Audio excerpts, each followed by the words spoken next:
हिंदी में यूपीएससी की तैयारी से संबंधित प्रोग्राम्स को देखने के लिए सब्सक्राइब करें स्टडी IQ IAS हिंदी।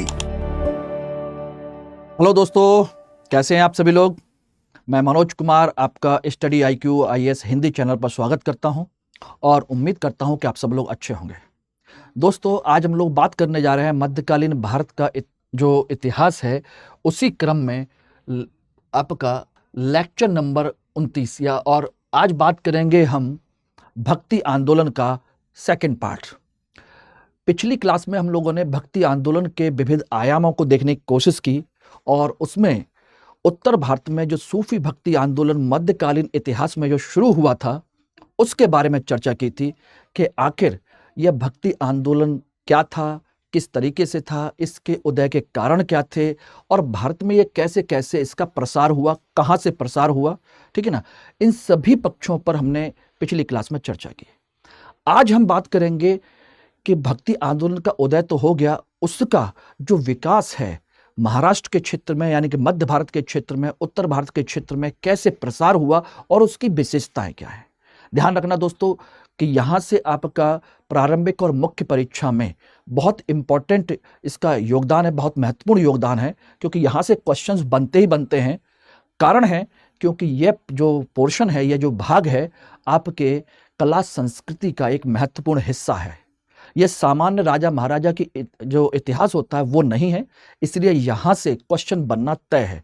इसलिए इन जो आज की क्लास है दोस्तों, उसको ध्यान रखना, अपना रजिस्टर पेन पेंसिल ले करके उसको लिखने की कोशिश कीजिएगा, नोट्स बनाइए, आपके बहुत काम आएंगे एवरीबॉडी। ओके, तो चलिए आज का सेशन शुरू करते हैं। और उससे पहले आप लोगों के लिए एक इम्पॉर्टेंट अनाउंसमेंट वो ये है कि दोस्तों आज 12 तारीख है, हमारा जो P2I बैच टारगेट 2024 के लिए जो बनाया गया है, जिसमें अलग अलग स्टेज की जो रणनीति के साथ आपको सफल बनाने की कोशिश की जा रही है, उसी का P2I बैच हिंदी, इंग्लिश और इंग्लिश तीनों बैच आपके 2 दिन पहले लॉन्च हुए हैं। आज पहली क्लास उसकी स्टार्ट हुई है, ध्यान रखना। और आज इसकी लास्ट डेट भी है एडमिशन की। इसके बाद इसमें एडमिशन क्लोज हो रहा है क्योंकि बैच हमारे पूरी तरह से पैक हो रहा है, क्योंकि इसके बाद बहुत समस्या हो जाती है और हो जाएगी जो बच्चे लेट एडमिशन लेंगे। इसलिए आप लोगों के पास एक अंतिम मौका है और ये क्लास सुबह 8 बजे से स्टार्ट हुई है। ध्यान रखना, इवनिंग बैच हमारा पैक हो गया है, उसमें कोई एडमिशन नहीं है। अब मॉर्निंग बैच जो है आप लोगों की वजह से स्टार्ट किया गया था, इसको आप लोग कृपया करके जल्दी से ज्वाइन कर लीजिए, बेटर रहेगा, क्योंकि इसमें हम लोगों ने जो टारगेट तरीके से काम किया है वो बहुत इंपॉर्टेंट है। इसकी जो फीस है वो 70,000 नहीं है, बल्कि MK लाइव कोड इस्तेमाल करने पर यह फीस आपकी 29,999 रुपए हो जाएगी। ओके दोस्तों, तो इस चीज को ध्यान रखिएगा। मॉर्निंग P2I बैच आज लास्ट डेट है, सो कर लीजिए। कल सुबह मॉडर्न इंडिया की पहली प्रॉपर क्लास के साथ मैं आपको मिलूंगा सुबह। अगर आप एडमिशन लेते हैं तो कल सुबह मेरी आपके साथ पहली मुलाकात होगी, ध्यान रखिएगा। चलिए, और इसका मैंने आपको बताया था कि इसका जो कंसेप्ट है हमने 4 स्टेज में आपको बनाया है। पहली स्टेज में जनवरी से पहले हम लोग आपका प्री और मेंस दोनों का सिलेबस कंप्लीट करने की कोशिश करेंगे। प्री और मेंस यानी फाउंडेशन बैच फर्स्ट स्टेज में। सेकंड स्टेज में हम लोग सिलेक्शन इन प्रीलिम्स का जो कंसेप्ट है उसमें टेस्ट सीरीज, CSET और आपके करंट अफेयर सारी चीज़ों को लेकर हुए सेकंड स्टेज में चलेंगे। जनवरी से लेकर के मई तक पूरी तरह से डेडिकेटेड प्री के लिए हम इस पर वर्क करेंगे। थर्ड स्टेज में आपका मेंस के लिए वर्क करेंगे और उसमें हम लोगों ने मेंस रेजिडेंशियल प्रोग्राम मुख्य परीक्षा आवासीय कार्यक्रम की शुरुआत की है, जिसमें आप लोग अगर प्रारंभिक परीक्षा पास करते हैं, जैसा कि हम लोग मेहनत करेंगे तो श्योर है कि आप लोग पास करेंगे। आप सभी को हम अपने प्रेमाइस पर दिल्ली में बुलाएंगे और यहीं पर रहने खाने की व्यवस्था हमारी तरफ से होगी। आप सिर्फ 4 महीने मेंस की तैयारी करेंगे, आंसर राइटिंग करेंगे, प्रैक्टिस करेंगे और वो सारी चीज़ें हमारे पूरे मेंटर्स की टीम और फैकल्टी की टीम आपके साथ कोऑर्डिनेट करेगी। ध्यान रखिएगा, इससे बेहतर मौका आप लोगों को नहीं मिलेगा मुख्य परीक्षा पास करने के लिए। और उसके बाद 4th स्टेज इंटरव्यू के लिए है। अक्टूबर से ही हम लोग आपके इंटरव्यू के लिए लग जाएंगे, जिससे कि आपकी पर्सनैलिटी प्रॉपर डेवलप हो सके। ध्यान रखना, तो ये प्रोग्राम है स्टडी IQ का SIP आपका। ध्यान रखना, सिलेक्शन इंटेंसिव प्रोग्राम, यानी जिसे हम क्या कहते हैं, SIP कहिए या सिलेक्शन इंटेंसिव प्रोग्राम कहिए, जो आपको समझना हो, लेकिन प्रोग्राम क्या है? P2I, प्रीलिम्स टू इंटरव्यू, ये सेगमेंट है और इसमें आप लोग MK लाइव कोड जो है इसको डालना मत भूलिएगा। ओके दोस्तों, ध्यान रखना। तो चलिए हम सबसे पहले बात करते हैं भक्ति आंदोलन को लेकर के। पिछली क्लास में हमने बात की थी कि भक्ति आंदोलन के उदय के कारण क्या है। तो मैंने आप लोगों को बताया था कि मध्यकाल में भक्ति आंदोलन की शुरुआत हुई थी, ठीक है ना। और उसके उत्पत्ति को लेकर के इतिहासकारों में कई सारे सिद्धांत थे जो मैंने कल की क्लास में चर्चा की थी। प्राचीन हिंदू धर्म से प्रेरित है, इस्लाम के प्रभाव से, इस्लाम का जो आक्रमण हुआ उससे, सूफी संतों की विचारधारा की वजह से और तमिल संतों के माध्यम से, दक्षिण भारत में अलवार और नैनार संतों के माध्यम से हुआ था। लेकिन ध्यान रखना दोस्तों, यह भक्ति आंदोलन मध्यकालीन इतिहास की हमारी एक विशेषता है और इसमें भक्ति आंदोलन का जो उद्देश्य है, जो मैं आपको बता दूं, ध्यान रखिएगा। उद्देश्य भक्ति आंदोलन में ईश्वर की भक्ति किसी भी रूप में हुई हो। मैंने कल भी बताया था, इसकी शुरुआत प्रारंभ में केवल धार्मिक दृष्टिकोण से हुई थी, लेकिन बाद में यह सामाजिक धार्मिक सुधार आंदोलन के रूप में विकसित हुआ था। तो वास्तव में भक्ति आंदोलन का जो उद्देश्य है वो हमारी सामाजिक धार्मिक व्यवस्था के लिए है। यानी कि हम कह सकते हैं सामाजिक और धार्मिक सुधार के लिए। अब ये सुधार क्या है? ध्यान रखना, सामाजिक स्तर पर जो जाति प्रथा है, ध्यान रखिएगा, जाति प्रथा, उसका इसमें विरोध किया गया। जो भेदभाव है, भेदभाव का विरोध किया गया। जो आपकी सामाजिक रूढ़ियां हैं उनका विरोध किया गया। ध्यान रखना, महिलाओं के प्रति जो असामान्य व्यवहार है, असामान्य व्यवहार, उसका विरोध किया गया। यानी कि इसमें सामाजिक स्तर पर सामाजिक समानता लाने की बात की गई कि भेदभाव छोड़िए, मिलजुल करके रहिए, एकता बढ़ावा देने की बात की गई, मिलजुल करके रहने की बात की गई, ठीक है ना। भेदभाव को खत्म करने की बात की गई, यानी कि समाज की जो बुराइयां हैं, जो समस्या हैं, उनको खत्म करने की बात की गई। और ये सभी संतों ने अपने अलग अलग तरीके से इसको बताने की कोशिश की। बेशक तुलसीदास, ध्यान रखना दोस्तों, बेशक तुलसीदास रामचरितमानस लिखते हैं और राम की पूजा करते हैं। सूरदास कृष्ण की पूजा करते हैं और उनके, सोचिए, प्रभाव में, उनकी भक्ति में भक्ति गीतों की रचना करते हैं। लेकिन उनकी रचनाओं में, उनके गीतों में, उनके मानस में कहीं पर भी आपको ईश्वर किसी के प्रति भेदभाव करते हुए दिखाई नहीं देता। उनका राम भीलनी के जो सबरी है उसके झूठे बेर खाता है। सोचिए, जो जंगल में वनवासी लोग हैं, वनवासी, हनुमान कहिए, सुग्रीव कहिए, जंगली जीव कहिए, जटायु कहिए, प्रतीक हैं ये आदिवासी संप्रदाय के। उनके साथ रह करके अपनी जो भार्या है, अपनी पत्नी है, उसको रावण से जीत करके लाते हैं। सोचिए, उनके मन में किसी प्रकार का भेद नहीं है। उन्होंने बताने की कोशिश की कि ईश्वर सबके लिए सर्वसुलभ है और ईश्वर सबके लिए बराबर उपलब्ध है। ईश्वर की नजर में कोई भी अलग नहीं है, सब बराबर हैं, चाहे वो पूजा किसी की भी कर रहे हो। ध्यान रखना, यही सूफी संतों ने भी किया और यही भक्ति संतों ने भी किया। ध्यान रखना दोस्तों, यही चीज है पूरी की पूरी। तो सामाजिक स्तर पर इन्होंने सारी कुरीतियां, सारे विचार, सूर्य जितनी भी रूढ़ियां हैं, भेदभाव है, जाति प्रथा है, कट्टरपन, इन सबको हटाया। और धार्मिक स्तर पर भी जो कर्मकांड हैं उनको नकारा, जो रूढ़िवादिता है उसको भी नकारा। तो यानी कि जितने भी टोना टोटका, कर्मकांड, रूढ़िवादिता जितनी भी हैं, उन सबको उन्होंने नकारा। वरना सोचिए, सूर्य के कृष्ण जो हैं, राम के जो तुलसी के जो राम हैं, मीराबाई के जो श्याम हैं, ठीक है ना। किसी को भी देखिए, चाहे महाराष्ट्र में एकनाथ, तुकाराम और इन लोगों के जो विठोबा संप्रदाय के जो प्रभु हैं वो देख लीजिए, कोई भी हो, इनमें से कोई भी ईश्वर किसी के साथ कोई भेदभाव नहीं कर रहा है, कोई भेदभाव नहीं कर रहा है। बस क्या है, वो ये चाहते हैं कि ईश्वर के प्रति अपनी भक्ति रखिए। हालांकि वो कर क्या रहे हैं, ईश्वर के प्रति अपनी श्रद्धा अपने अपने तरीके से दिखा रहे हैं, लेकिन हकीकत में उद्देश्य यही है। तो भक्ति आंदोलन का इस काल में उद्देश्य क्या है? यही उद्देश्य है। आपको एक चीज और जानकर के आश्चर्य होगी, यह भी घटना लगभग 15वीं सदी की है। 15वीं सदी की सोचिएगा, कभी हिंदुस्तान में इतना बड़ा भक्ति आंदोलन शुरू हो रहा है, 15वीं 16वीं सदी में चल रहा है। ये समझना, 15वीं 16वीं सदी में यह पूरा आंदोलन चल रहा है और शुरू हुआ सोचना 11वीं 12वीं सदी से 15वीं 16वीं सदी तक खूब चला, लगभग पूरे मध्यकाल में यह चलता रहा। आप जानकर के आश्चर्य करेंगे, इसी समय इसी विचारधारा से प्रभावित होकर के, या मत कहिए प्रभावित होकर के मत कहिए, इसी विचारधारा से मिलती जुलती विचारधारा क्या यूरोप में, इटली में पुनर्जागरण में दिखाई नहीं दे रही? वहां पर भी क्या चल रहा है, एक नई विचारधारा पैदा हुई है इटली, यूरोप में पुनर्जागरण में। वहां पर भी मानवतावाद को बढ़ावा दिया जा रहा है, वहां भी तर्कवाद को बढ़ावा दिया जा रहा है।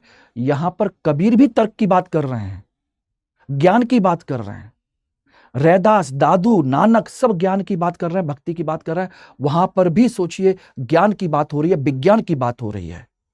उसी तरह की कहते हैं कि एक दुनिया में पूरा एक कालखंड यानी एक समय ऐसा आता है कि पूरी दुनिया में घटनाएं एक जैसी होती हैं। उसी समय चाइना में भी इसी तरह का हो रहा था, इस समय इंडिया में भी हो रहा है। समय काल लगभग सबका एक जैसा ही है।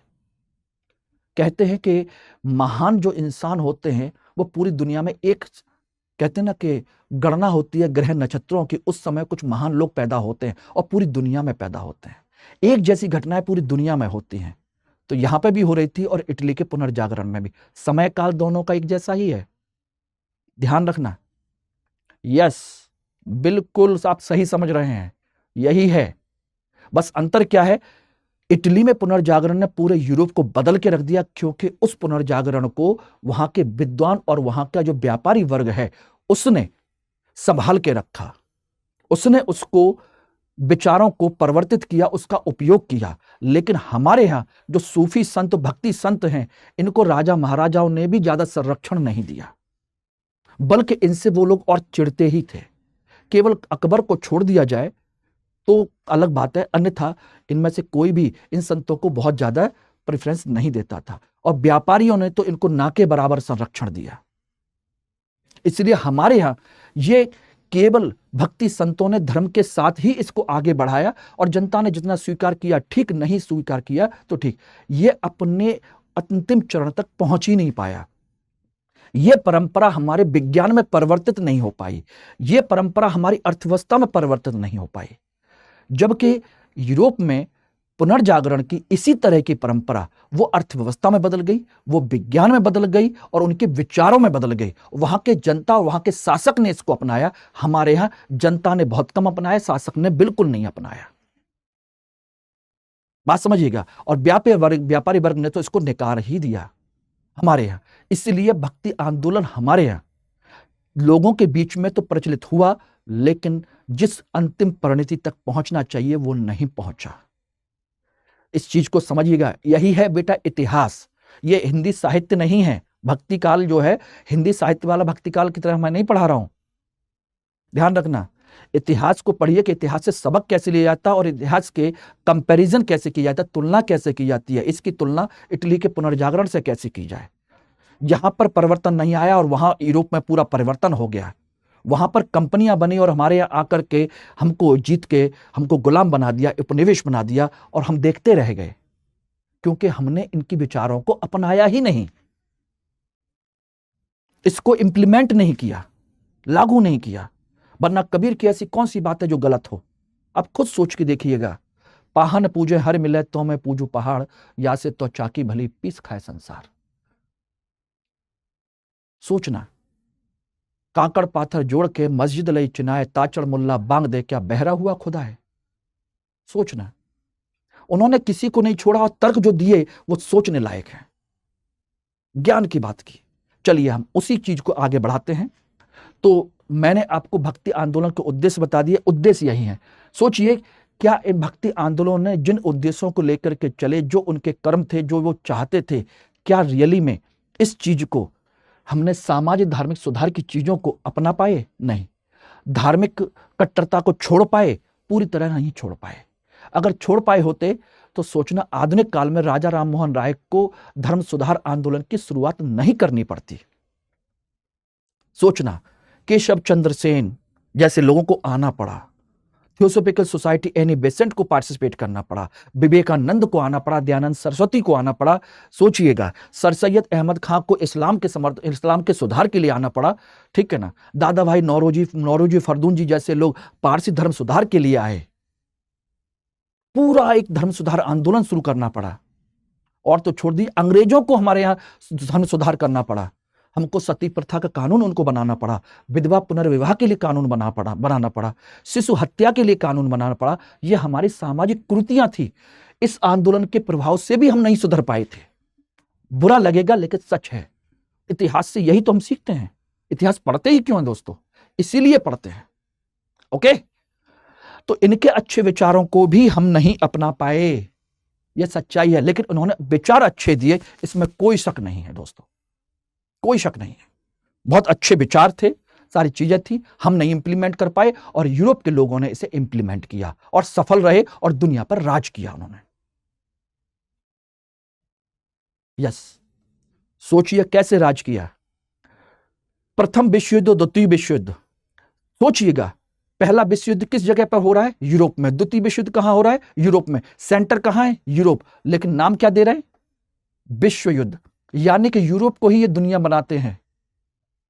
अफ्रीका, पूरा अफ्रीका महाद्वीप उसमें शामिल नहीं है। सोचना, ऑस्ट्रेलिया उसमें शामिल नहीं है, दक्षिण अमेरिका उसमें शामिल नहीं है, बाद में जाकर के यूएस शामिल होता है केवल। सोचिए, उसको यूरोप को ही पूरी दुनिया कहते हैं, विश्व युद्ध कहते हैं। सोचना, यही विचार है। इतिहास तर्क पर चलता है, समझ पर चलता है और तुलनात्मक अध्ययन पर चलता है। वो आप समझने की कोशिश कीजिए। अब कहोगे सर यहां से आप विश्व इतिहास में पहुंच गए भक्ति आंदोलन से। बेटा परंपरा है, लिंक है, और एक चीज से ही दूसरी चीज शुरू होती है। और इतिहास क्या है? एक घटनाओं का संग्रह है, आज से पहले हुई घटनाओं का संग्रह। और हर घटना के लिए कोई ना कोई कारक जिम्मेदार है, और हर घटना एक नई घटना के लिए जिम्मेदार कारक बन जाती है। क्योंकि कोई भी घटना शून्य में नहीं होती, यानी कि अचानक कोई घटना नहीं होती, उसके पीछे कुछ ना कुछ कारण होते हैं। और आज जो घटना है वो कल किसी और घटना के लिए कारक बन जाएगी। आप सोचिएगा, कल आप तैयारी कर रहे हैं, आज आप तैयारी कर रहे हैं, स्टूडेंट है, कल एक अधिकारी बन जाएंगे। आज स्टूडेंट, कल एक अधिकारी है। अगर आपने आज तैयारी ना की होती तो कल एक अधिकारी नहीं बन पाएंगे। तो कल का अधिकारी आज स्टूडेंट बन के बैठा हुआ है, ये घटना ही तो बन जाएगी, कारक तो बन जाएगा। यस, किसने पढ़ाया, किससे पढ़े, ये सारी चीजें। Everybody clear? तो समझ में आ गया। अब इसमें हम लोग आगे बढ़ते हैं। मैंने कल बात कही थी कि भक्ति आंदोलन को तमिल संतों ने इसको आगे बढ़ाया था, और अलवार और नैनार संत थे। उनमें कल मैंने चर्चा की थी शंकराचार्य के अद्वैत की, कि शंकराचार्य ने कहा था कि अद्वैत होता है, और ये अद्वैत यानी कि जो ब्रह्म है और जो जीव है दोनों एक हैं। क्या है? दोनों एक हैं। और ये दोनों को अलग अलग जो समझा जाता है वो अज्ञानता के कारण होता है। अज्ञानता के कारण होता है कि दोनों को हम अलग अलग समझते हैं, ठीक है ना। और अज्ञानता का मुख्य कारण क्या है? ये माया है, ध्यान रखना। और माया ब्रह्म का एक अंश है, ये मैंने कल आपको समझाया था, ठीक है ना। इनका कहना मतलब यह है कि यदि आपको जीव को ब्रह्म में विलीन होना है, मोक्ष प्राप्त करना है अद्वैत के अनुसार, तो मोक्ष का जो तरीका है वो सिर्फ और सिर्फ ज्ञान के माध्यम से हो सकता है, भक्ति के माध्यम से नहीं हो सकता। ये इनका कहना था। इसीलिए बाद में जाकर के इनके इसी विचार का इन चार लोगों ने अपने अपने तरीके से विरोध किया। इन सभी ने, ध्यान रखना, और इन्होंने जो अवधारणा अपनाई वो भक्ति की अवधारणा है। इनकी जो अवधारणा है वो ज्ञान की है और इनकी अवधारणा जो है भक्ति की है। रामानुजाचार्य ने विशिष्ट अद्वैत की अवधारणा प्रस्तुत की, मध्वाचार्य ने द्वैतवाद की, निम्बार्काचार्य ने द्वैता अद्वैत की और वल्लभाचार्य ने शुद्धाद्वैत की। ध्यान रखना, रामानुजाचार्य ने अपना एक संप्रदाय बनाया था जिसे हम कहते हैं श्री संप्रदाय। कौन सा? श्री संप्रदाय। और इन्होंने विशिष्ट अद्वैत की बात कही। बोले कि अद्वैत तो है लेकिन विशेष अद्वैत है, और वो अद्वैत और जो सारी चीजें हैं वो भक्ति के माध्यम से ही संभव है, ज्ञान के माध्यम से नहीं। जब तक हम ईश्वर के प्रति पूर्ण समर्पण नहीं दिखाते, ध्यान रखना, जब तक हम ब्रह्म के प्रति पूरा समर्पण नहीं दिखाते तब तक संभव नहीं है। इनके अनुसार जो ब्रह्म है, ध्यान रखना, वो सगुण है, यानी कि उसके अपने गुण हैं जिसको हम महसूस कर सकते हैं, जिसको पहचान सकते हैं, जिसकी हम पूजा कर सकते हैं, जिसका एक रूप हो सकता है ईश्वर, और ये सब ईश्वर की भक्ति के माध्यम से ही संभव है। इसलिए उन्होंने कहा अद्वैत तो है, दोनों एक ही अंश हैं, ईश्वर का ही हम अंश हैं, अद्वैत ही है, लेकिन उसको भक्ति के माध्यम से, समर्पण के माध्यम से ही विलयन कर सकते हैं, ज्ञान के माध्यम से नहीं। ये इन्होंने कहा। मध्वाचार्य ने कहा कि द्वैतवाद है। बोले कि दो अवधारणा है मध्वाचार्य की, ठीक ना। मध्वाचार्य के संप्रदाय का नाम है, ध्यान रखना, ब्रह्म संप्रदाय। ये आपके एग्जाम में पूछे जा सकते हैं। ब्रह्म संप्रदाय मध्वाचार्य के, उन्होंने कहा कि द्वैत है। बोले दोनों अवधारणाएं अलग अलग हैं, ठीक है ना। हाँ, लेकिन उद्देश्य यही है कि जीव ब्रह्म में जाकर के विलीन होगा और विलीन होना चाहिए, लेकिन अवधारणाएं दोनों अलग अलग हैं, ठीक है ना। और उनको मिलन का भी एक ही तरीका है और वो है भक्ति। इन्होंने भी उसी बात को कहा, ध्यान रखना। क्लियर हो गया। मध्वाचार्य को एक नाम से और जाना जाता था, इनको कहते थे पूर्ण प्रज्ञ कहते थे। क्या कहते थे? पूर्ण प्रज्ञ कहते थे, कहा जाता है। पूर्ण प्रज्ञ का मतलब होता है जिसे पूर्ण ज्ञान हो, ध्यान रखना, जिसे पूर्ण ज्ञान हो उसको पूर्ण प्रज्ञ या आनंद तीर्थ भी कहते हैं। इनको आनंद तीर्थ या पूर्ण बोध भी कहा जाता है। मध्वाचार्य को बहुत बड़े विद्वान माने जाते हैं, ठीक है ना। और इन्होंने द्वैतवाद की अवधारणा को खारिज कर दिया था, अद्वैत की अवधारणा को। बोले अद्वैत नहीं, एक नहीं है, बोले दो हैं, लेकिन उद्देश्य दोनों का मिलन है, और मिलन का जो तरीका है वो है भक्ति। ये भी इन्होंने ही कहा, ठीक है ना, ध्यान रखना। और जो अगले हैं निम्बार्काचार्य, इन्होंने कहा कि द्वैत भी है अद्वैत भी है, द्वैत अद्वैत। और इनके जो संप्रदाय का नाम है उसको कहते हैं सनक संप्रदाय। कौन सा? सनक संप्रदाय इनको कहा जाता है।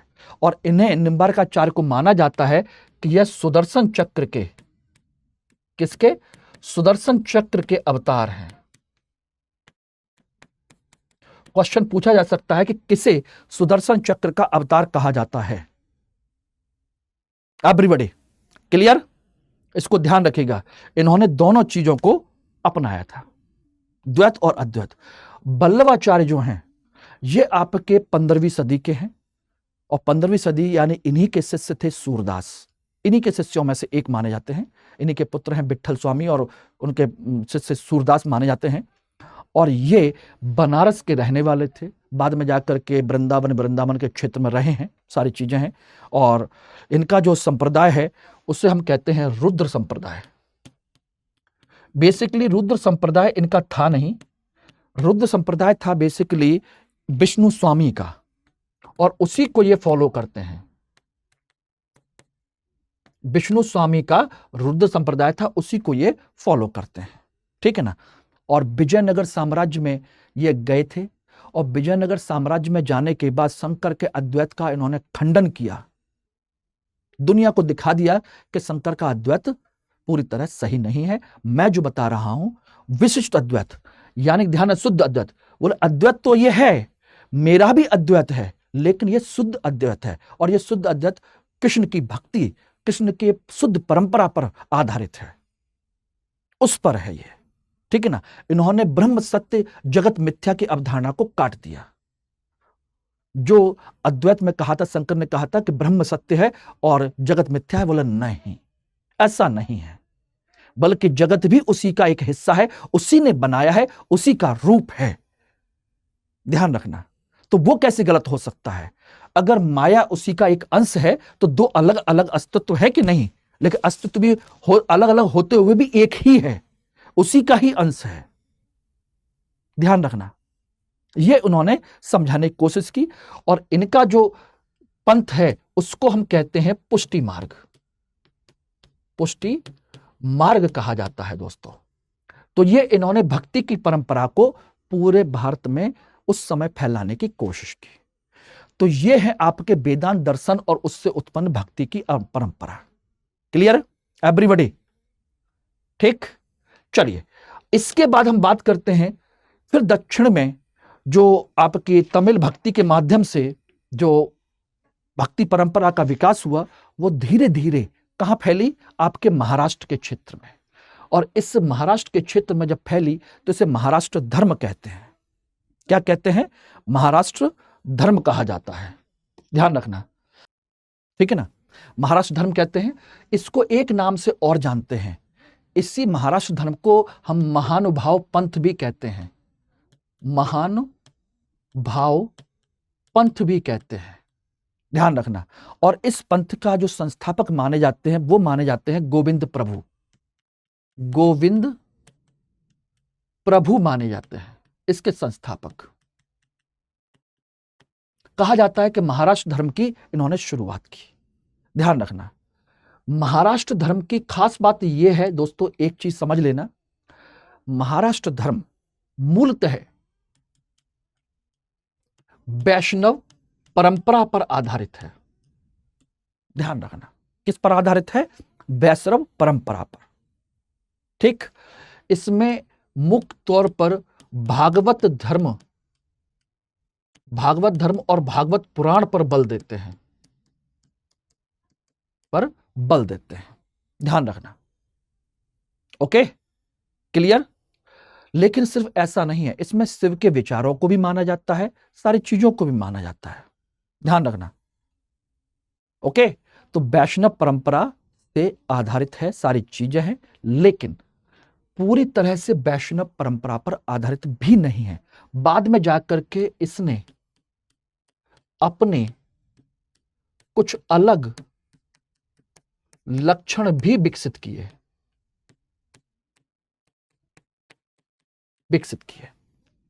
ध्यान रखना, अलग लक्षण भी विकसित किए। जैसे इसमें जो पूजा की जाती है मूलतः विठोबा की पूजा की जाती है। विठोबा या विठल स्वामी, विठल की पूजा, विठोबा की पूजा की जाती है।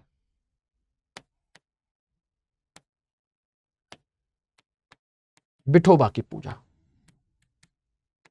और इनका जो केंद्र है, केंद्र कहां है? पंढरपुर। पंढरपुर में विठोबा की पूजा की जाती है। विठोबा माना जाता है कि विष्णु का ही एक रूप है, कृष्ण का एक रूप है, ऐसा माना जाता है। ओके, बात आती है कि इसी चीज को लेकर के आखिर इसमें क्या होता है, तो आपको कुछ चीजें मैं बता देता हूं, उसको आप समझ लीजिएगा। इसके अंतर्गत जो महाराष्ट्र धर्म है उसकी जो विशेषताएं हैं उसमें दो तरह की चीजें हैं। कुछ लोग जो हैं, कुछ लोग मूर्ति पूजा में विश्वास करते हैं और कुछ लोग मूर्ति पूजा में विश्वास नहीं करते। कुछ लोग मूर्ति पूजा में विश्वास करते हैं, कुछ लोग मूर्ति पूजा में विश्वास नहीं करते। यस, ठीक है ना। लेकिन इनकी खास बात क्या है? यह जाति प्रथा का विरोध करते हैं, जाति प्रथा में विश्वास नहीं करते, ध्यान रखना। ठीक, ये निरर्थक जो रीति रिवाज हैं, रीति रिवाज उनको नहीं मानते। ये कर्मकांड जो हैं उनको नहीं मानते। बिल्कुल भी नहीं मानते। ये एक चीज और भी कहते हैं कि पुरोहितों की मध्यस्थता की जरूरत नहीं है, पुरोहितों की मध्यस्थता की जरूरत नहीं है, यानी ईश्वर और भक्त के बीच में किसी पुरोहित की आवश्यकता नहीं है। यस। और क्या करते हैं, कुछ लोग जो मूर्ति पूजा में विश्वास करते हैं और कुछ मूर्ति पूजा में विश्वास नहीं करते, ये बिल्कुल मैंने आपको बता दिया। यानी कि ये लोग व्रत, उपवास, इस तरह की चीजों का कठोर तप वगैरह, बोले इसकी आवश्यकता नहीं है, सिर्फ आप भक्ति कीजिए, सिर्फ ईश्वर के प्रति समर्पण। अर्थात ये किस चीज में विश्वास करते हैं, ये विश्वास करते हैं ईश्वर में पूर्ण समर्पण। यस, ईश्वर में क्या मान करते हैं, पूर्ण समर्पण की बात करते हैं। संपूर्ण समर्पण, पूरी तरीके से आप बिना शर्त के, बिना किसी उसके आप समर्पण कर जाइए। यस दोस्तों, और अभी आप लोगों ने एक ट्रेलर देखा हो, ओ माई गॉड 2। अगर उस ट्रेलर को आप लोगों ने देखा हो, ओ माई जी, OMG 2, तो उसमें भी इसी अवधारणा पर बल देने की कोशिश की गई है। यही दिखाया गया है, रख विश्वास तू, तेरे सारे दुख मेरे। यही तो है पूर्ण विश्वास। उस ट्रेलर को देखेंगे, टीजर को, ट्रेलर नहीं टीजर को, जो 1-1.5 मिनट का दिखाया गया, मैंने भी देखा क्योंकि धार्मिक है, इसलिए मैंने देखने की कोशिश की कि आखिर इसका सब्जेक्ट क्या है, किस तरीके से दिखाने की कोशिश की गई है। तो उसमें भी यही दिखाया गया है कि उसमें इस तरह की अवधारणा, आप पूर्ण समर्पण रखिए, ईश्वर आएंगे और आपकी सारे के सारे दुख हर लेंगे, आपकी जो समस्या है उनको पूरी तरह से कर दिया जाएगा। क्लियर हो गया? तो ये सारी अवधारणा जो है इसमें आपकी रखी गई है। Clear everybody? ठीक। अब इसके अंतर्गत ध्यान रखिएगा, इसमें अब 2 चीजें इसमें शामिल होती हैं। इसमें जो इस समय के जो संत हैं, ध्यान रखना, जो संत हैं, साधु संत हैं, महाराष्ट्र धर्म के जो भक्ति परंपरा उपजी, उसमें 2 प्रकार की अवधारणा है, एक वारकरी संप्रदाय और एक धारकरी संप्रदाय। वारकरी संप्रदाय विष्णु यानी कि कृष्ण और विठोबा की पूजा में विश्वास करता है, और ये है आपके 4 संत, ज्ञानेश्वर, तुकाराम, एकनाथ, नामदेव। ध्यान रखना। और धारकरी संप्रदाय ये राम की पूजा, राम के रूप में है, दोनों वैष्णव ही, विष्णु के ही रूप हैं। ध्यान रखना, ये राम की पूजा और राम के रूप को मानते हैं, और ये है आपके समर्थ गुरु रामदास, जो शिवाजी के आध्यात्मिक गुरु थे, समर्थ गुरु रामदास। तो 2 तरह की वारकरी संप्रदाय और धारकरी संप्रदाय, लेकिन इनका सबका उद्देश्य एक ही था। यस दोस्तों, इनका उद्देश्य था सबका, जाति प्रथा खत्म कीजिए, मिलजुल करके एक रहिए, एकता को बढ़ावा, समानता को बढ़ावा। और सबसे बड़ी चीज, इन सब ने एक ही चीज को बढ़ावा दिया था, जो बहुत बड़ी बात है, वो है मराठी भाषा, मराठी अस्मिता, भाषा की भी, मराठी संस्कृति अस्मिता की भी, और मराठी संस्कृति की भी। और यह परंपरा तब से लेकर के अब तक, आज तक चली आ रही है। मराठी मानुष, वो किसी भी धर्म जाति का हो, लेकिन मराठी के नाम पर वो एक है।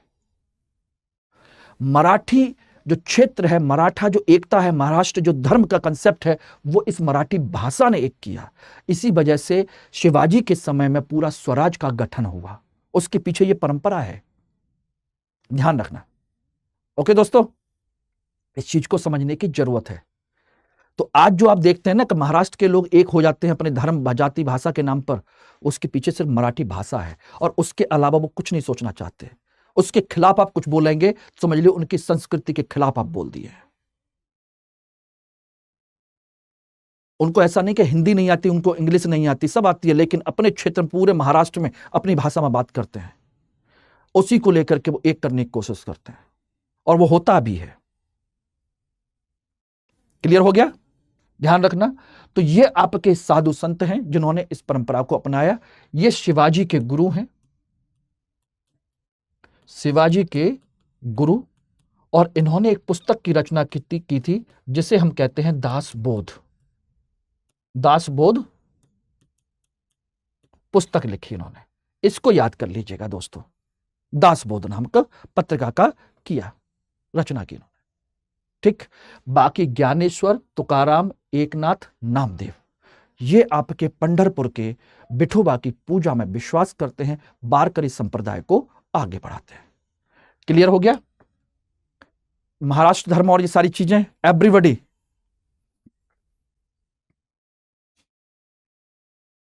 ठीक, अब इसमें मैं कुछ कुछ पॉइंट और आपको नोट करा देता हूं, उसको देख लीजिएगा। देखिए, जैसे बात करें हम नामदेव, ध्यान रखना, इन्होंने ही सोचिए कि पंढरपुर केंद्र का विकास किया। पंढरपुर केंद्र का विकास किया नामदेव ने, ठीक है ना। इससे पूरी तरह संगठित किया और विठोबा की पूजा को बढ़ावा दिया, वहां पर इनको केंद्र बनाया, सारी चीजें की। ठीक, इनकी कुछ रचनाएं आपके आदि ग्रंथ में मिलती हैं, आदि ग्रंथ में मिलती हैं, ध्यान रखना, आदि ग्रंथ में। Okay everybody, clear? एक, उसके बाद बात करें तो हमारे दूसरे हैं ज्ञानदेव। यस, ज्ञानदेव, इन्हें ज्ञानेश्वरी भी कहा जाता है। क्या कहते हैं इनको? हम संत ज्ञानेश्वरी भी कहते हैं। यस, इन्हें ज्ञानेश्वरी भी कहा जाता है। और इन्होंने भागवत पुराण पर टीका लिखी, भागवत पुराण पर टीका का निर्माण किया, कमेंट्री लिखी, उस पर सारी चीजें की। और इनकी जो रचनाएं हैं, इनकी जो रचनाओं का संग्रह है, रचनाओं का संग्रह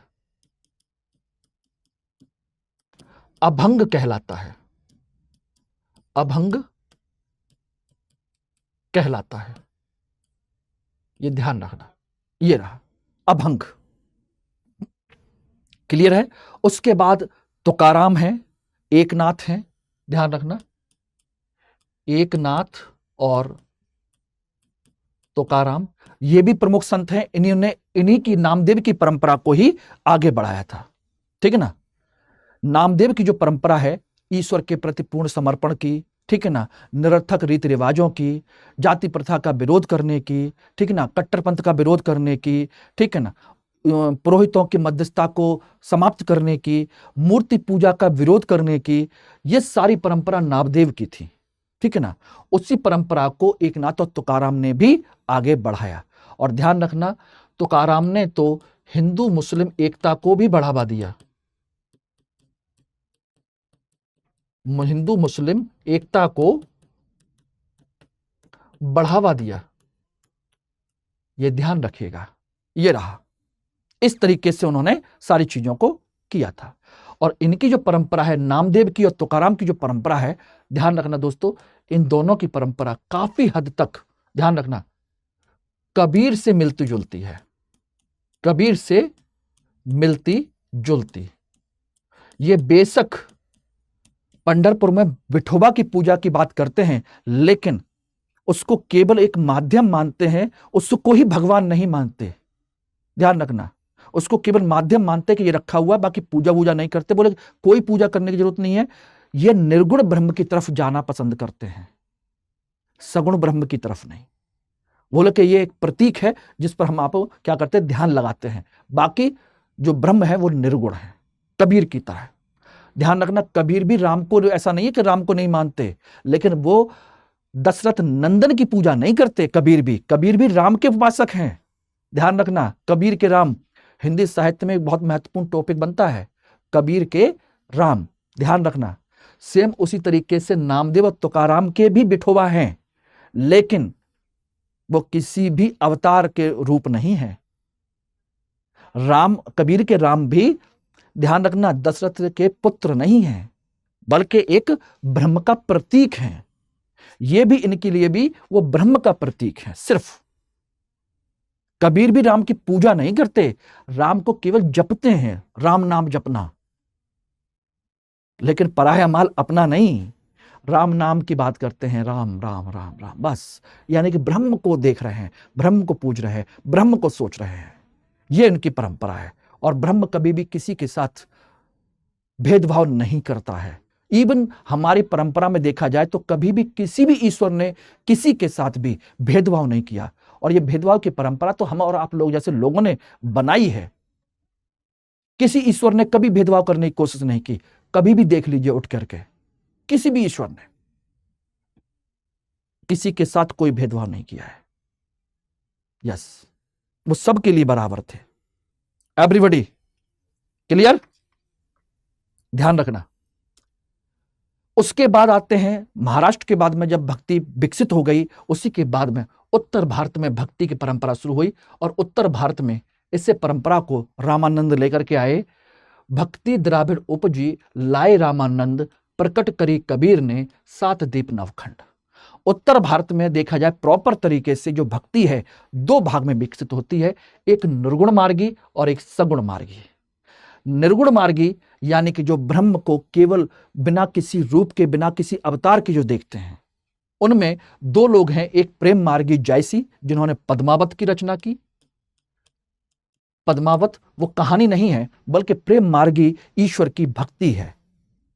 एक प्रकार से जायसी सूफी परंपरा को फॉलो करते हैं और प्रेम मार्गी सूफी परंपरा है, ठीक है ना। हमारे यहां दूसरे कौन है? ज्ञान मार्गी, जिनमें कबीर हैं, नानक हैं, दादू हैं, रैदास हैं, धन्ना हैं, पीपा हैं। ऐसे बहुत सारे लोग हैं जो केवल ज्ञान की बात करते हैं, ज्ञान के माध्यम से ब्रह्म को जानने की कोशिश करते हैं। या से तो चाकी भली पीस खाए संसार, जो तू बामन बमनी जाया, तो फिर वही चोटी और तिलक क्यों नहीं लगा के आया। अगर तुम ब्राह्मण थे तो फिर आप चोटी बढ़ा करके और तिलक लगा के क्यों नहीं आए। और अगर तुम व्यापारी थे तो तिलक तराजू साथ लेकर के पैदा क्यों नहीं हुए, जिसको आप पीके के ठप्पे की तरह कह सकते हो। हमारे यहाँ परंपरा है ज्ञान मार्ग की। और ज्ञान मार्ग की परंपरा, ये मत कहिए कि हिंदू धर्म की यही एक समस्या है कि लोग इस पर कमेंट करना शुरू कर देते हैं। ध्यान रखिएगा, जब वेदों का संकलन हुआ तो वेदों का ही एक अंतिम भाग है उपनिषद। उसमें भी वेदों की परंपरा में जो यज्ञ कर्मकांड है उसको उपनिषदों में ही खंडित किया गया है।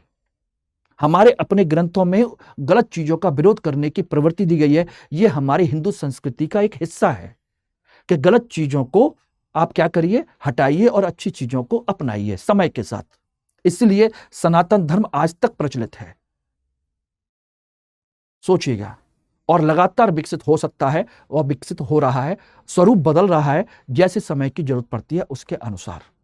लेकिन जो मूल तत्व हैं वो सब एक ही है, भक्ति एक ही है। पूजा करने के तरीके अलग अलग हैं। पहले हम यज्ञ के माध्यम से करते थे, फिर हम बलि प्रथा, तमाम तरह के कर्मकांड आने लगे। अब हम खाली भक्ति के माध्यम से करते हैं, और भक्ति के भी बहुत सारे रूप हो सकते हैं।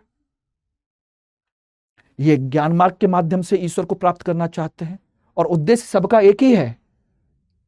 सबका उद्देश्य एक ही है, और वो है सिर्फ और सिर्फ ईश्वर की प्राप्ति और मोक्ष की प्राप्ति, जन्म मरण के चक्र से मुक्ति।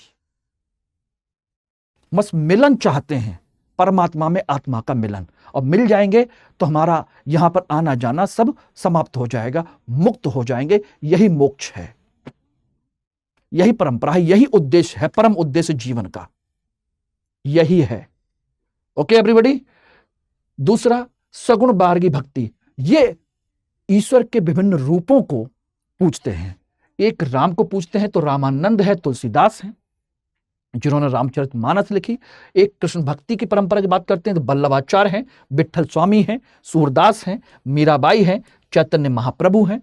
ये सब अपने अपने तरीके से बात करते हैं, अपने अपने तरीके से पूजने की कोशिश करते हैं। ओके दोस्तों, अब एक ध्यान रखिएगा, ये मैंने आपको बता दिया, सारी चीजें हो गई। अब जो अगला टॉपिक होगा दोस्तों, वो टॉपिक होगा प्रमुख सभी भक्ति संतों के बारे में। अब तक तो मैंने पूरी विचारधारा पे चर्चा की है, भक्ति आंदोलन क्या है, कैसे हुआ, और भक्ति आंदोलन के विचार क्या क्या है। ध्यान रखना, अब हम बात करेंगे एक एक भक्त संत के पूरे उनके विश्लेषण की। यानी एक एक भक्ति संत को उठाएंगे और उन पर पूरी चर्चा करेंगे। कबीर को उठाएंगे तो कबीर का जन्म कहाँ कैसे हुआ, किस तरीके से हुआ, एक एक संत को उठाते चलेंगे और काम करते चलेंगे। यस, अब हम जो बात करेंगे भक्ति आंदोलन में प्रमुख भक्ति संतों की चर्चा करेंगे, जिससे आपके प्रश्न भी तैयार हो जाएंगे, सारा काम भी हो जाएगा। ओके एवरीबॉडी, तो नेक्स्ट क्लास में मिलेंगे भक्ति संतों के साथ। तब तक के लिए आपसे अलविदा लेते हैं। थैंक यू वेरी मच, शुक्रिया। हिंदी में यूपीएससी की तैयारी से संबंधित प्रोग्राम्स को देखने के लिए सब्सक्राइब करें स्टडी IQ IAS हिंदी।